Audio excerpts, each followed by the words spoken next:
तो फ्रेंड्स, पिछला एपिसोड में हमने देखा था कि मास्टर यूनसन जब यंग मास्टर को हीरो इनविटेशन के बारे में सब कुछ बताते हैं तो इस बात को सुन के यंग मास्टर प्रिंसेस के हाथ को अपने से दूर करते हुए बोलता है कि मैं इस इनवाइट को मास्टर के स्थान पर रिजेक्ट करूंगा। तो आगे के एपिसोड यानी एपिसोड 21 में यंग मास्टर जोर से बोलते हैं, एल्डर चेंग, इस व्यक्ति को माउंटेन के पीछे स्टोन प्रिजन में ले आओ और उस पर कड़ी नजर रखो। और साथ ही यंग मास्टर एल्डर लू को आवाज लगाता है तो सामने 3 एल्डर में से 3rd एल्डर जिसका नाम लू है, यानी फ्रेंड्स इस एल्डर का नाम लू है, हम आगे एल्डर लू बुलाएंगे। तो एल्डर लू यंग मास्टर को नमस्कार करके यस यंग मास्टर बोलता है। इसे एल्डर को इस तरह यंग मास्टर आवाज लगाते देख एल्डर चेंग थोड़ा हैरान होते हैं। उसके बाद यंग मास्टर उन एल्डर को गुस्से के साथ बोलता है, इस अंगूठी को वापस कर दो। तो यंग मास्टर को अंगूठी वापस करते बोल एल्डर लू थोड़ा चौंकने के साथ बोलते हैं यंग मास्टर को, लिटिल सेक्ट मास्टर, मगर क्यों? आप इस बारे में फिर से सोचिए। इसके साथ ही मोटा एल्डर एल्डर चेंग वो भी सेम बोलते हैं कि लिटिल सेक्ट मास्टर प्लीज आप इसके बारे में फिर से सोचिए। उसके बाद जब यंग मास्टर देखता है कि उनकी बात को 3 एल्डर्स नहीं सुन रहे हैं तो गुस्से के साथ जोर से बोलता है, मैंने आप सबसे बोला कि इस अंगूठी को वापस कर दो, क्या आप सब ने मेरी बात नहीं सुना? तो आगे प्रिंसेस बोलता है, हे लिटिल बॉय, क्या तुम नहीं जानते हो क्या तुम्हारे लिए अच्छा है? उसके साथ ही एम्परर एक इविल फेस बना के यंग मास्टर को बोलता है, एक छोटे लड़के के लिए इस तरह का स्वभाव अच्छा नहीं है ना? आपको केवल संदेश ले जाने की आवश्यकता है, जाना या ना जाना आपके मास्टर पर निर्भर है। तो यंग मास्टर एम्परर को गुस्से के साथ देखते हैं। वहीं पर ओल्ड मैन गौसी भी एम्परर का साथ देते हुए इविल हंसी के साथ बोलता है, कोरेक्ट यू स्वान, क्या आप दूसरे लोगों के बारे में चिंता करते हैं? इसके अलावा क्या होगा यदि आपका सीनियर भाई कब्र का आदी है और वास्तव में लौटना नहीं चाहता है? तो इस बात को सुन के मास्टर यूनसन पूरा गुस्से के साथ अपने स्किल को निकाल के बोलता है, क्या कहा तुमने?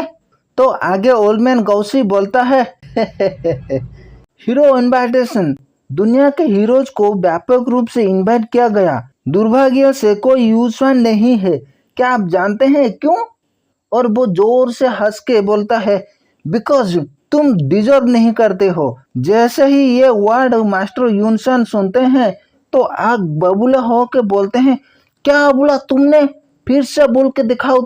तो ओल्ड मैन गौसी बिना डरे बोलता है, तुम डिजर्व नहीं करते हो। फ्रेंड्स, जैसे ही ओल्ड मैन गौसी बात को खत्म करता है उसी ही वक्त मास्टर यूनसन अपनी स्किल से बड़ा सा स्पिरिचुअल स्वॉर्ड को इनकी बॉडी में घुसा देता है। ये पर ओल्ड मैन गौसी को संभालने में उतना मुश्किल तो नहीं होता है और मास्टर यूनसन और ज्यादा गुस्सा होकर बोलते हैं, चोर बुढ़े, लगता है कि आज तुम्हारा हिसाब किताब पूरा हो जाएगा।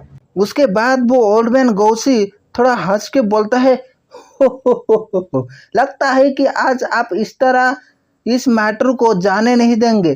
तो मास्टर यूनसन अपनी आंखों में पावर को इकट्ठा करके बोलता है, तो फिर जाने दो, मैंने एक स्वॉर्ड से हेवन के डोर को तोड़ दिया और ऊपर चढ़ने ही वाला था, लेकिन आपने मुझ पर तब हमला किया जब मैं तैयार नहीं था। मैंने ऊपर चढ़ने का मौका ही खो दिया और उन पर अटैक करते हुए बोलता है, मेरे स्वर्ग आरोहण के मार्ग को रोकना मेरे माता पिता को मारने की समान है। एंड साथ में बोलता है, मैं एक कैसे भूल सकता हूँ और मैं तुम्हें कैसे जाने दूं। और फ्रेंड्स, इन दोनों वहीं पर धूम धड़क लड़ाई चालू करते हैं। इन दोनों को लड़ाई करते देख एल्डर लू एल्डर चेंग यंग मास्टर को पकड़ के ले आते हैं और दूसरी तरफ एम्परर भी अपने बेटी को वहां से दूर लेता है। तो वहीं पर प्रिंसेस अपनी फादर को पूछता है, फादर, क्या सेक्ट मास्टर ने तब इतनी बुरी चीजें की थी? तो आगे एम्परर बोलता है, हाँ, इस समय यूनसन ने सेक्ट मास्टर का 20 साल तक पीछा किया था। तो एम्परर क्वांगजू बोलते हैं, उनके पास हमारे फैमिली में शामिल होने के अलावा कोई विकल्प नहीं था। और अंत में जब रॉयल फैमिली ने ताई हाउ इमोर्टल सेक्ट के साथ हस्तक्षेप किया तो मामला शांत हो गया। उसके बाद हम नेक्स्ट सीन में देखते हैं कि यंग मास्टर एल्डर चेंग को बहुत ही खुश होकर बोलता है, एल्डर चेंग आप उस रिंग को अभी के लिए अपने पास रख दें। तो एल्डर चेंग बोलते हैं, क्या लिटिल सेक्ट मास्टर ने अभी भी इसे वापस लौटाने के लिए नहीं कहा था? तो यंग मास्टर बोलते हैं, हाँ, अगर ऐसी गुड सिचुएशन हो रही है तो इसका फायदा कौन नहीं उठाता। ये सब चीज़ें हमारे काम आएगा। उसके बाद यंग मास्टर इन दोनों को लड़ते देख उनके दिमाग में कुछ बड़ा खुरापती आइडिया आता है। तो आगे यंग मास्टर लेडी जिंजर को बोलती है, जिंजर जरा मेरे साथ आओ तो। एंड वो लेडी जिंजर को भागते भागते उसे ले जाने लगता है। तो आगे लेडी जिंजर यंग मास्टर को बोलती है, लिटिल सेक्ट मास्टर आप कहाँ ले जा रहे हैं? तो यंग मास्टर बोलती है, बस आप मुझे फॉलो करें। उसके बाद हम देखते हैं ओल्ड मैन गौसी को फाइट करते करते गुस्सा हो के मास्टर यूनसान को बोलता है, यूनसान मैं पहले से ही बता चुका हूँ कि चढ़ना पूरी तरह से घोटाला है। आप मुझ पर विश्वास क्यों नहीं करते? मैं तुम्हें बचा रहा हूँ, इडियट।